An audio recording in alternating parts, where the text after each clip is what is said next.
আলোচনার মাধ্যমে যুদ্ধবিরতি কার্যকর এবং ইউক্রেনের যুদ্ধ থামাতে রাজি রাশিয়ার প্রেসিডেন্ট ভ্লাদিমির পুতিন। কিন্তু কিয়েভ ও তার পশ্চিমা মিত্ররা যদি প্রতিক্রিয়া না দেখায়, তাহলে যুদ্ধ চালিয়ে যাওয়ার বিষয়েও প্রত্যয়ী তিনি। এখানে বাদ সেধেছে আরও একটি বিষয়। রাষ্ট্রপ্রধান পদে ইউক্রেনের প্রেসিডেন্ট ভলোদিমির জেলেনস্কির 5 বছরের মেয়াদ পেরিয়ে গেছে। জেলেনস্কি এখন মেয়াদ উত্তীর্ণ প্রেসিডেন্ট, কিন্তু যুদ্ধরত ইউক্রেনে সামরিক আইন বহাল থাকায় এখনই নতুন নির্বাচন করা হচ্ছে না।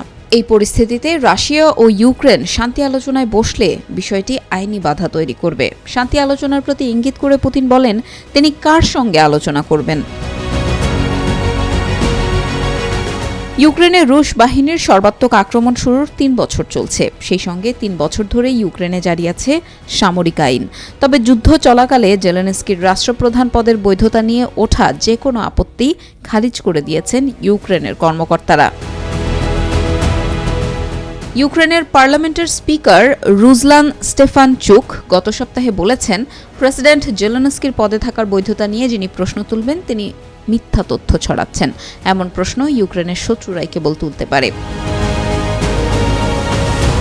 ষষ্ঠবারের মতো প্রেসিডেন্ট পদে বসার পর পুতিন তার মিত্রদেশ উত্তর কোরিয়া ও ইরানের সঙ্গে সম্পর্ক আরও পোক্ত করে ফেলেছেন। এর মধ্য দিয়ে রাশিয়া তাদের অত্যন্ত প্রয়োজনীয় অস্ত্র ও গোলাবারুদ সরবরাহ নিশ্চিত করেছে। এর ফলে রাশিয়া তাদের যুদ্ধযন্ত্রকে খুব ভালোভাবেই সচল রাখতে পারছে। এর বিপরীতে গত 6 মাসে ইউক্রেনীয় বাহিনী পশ্চিমা সামরিক সহায়তা না পাওয়ার কারণে ব্যাপক সমস্যায় পড়েছে।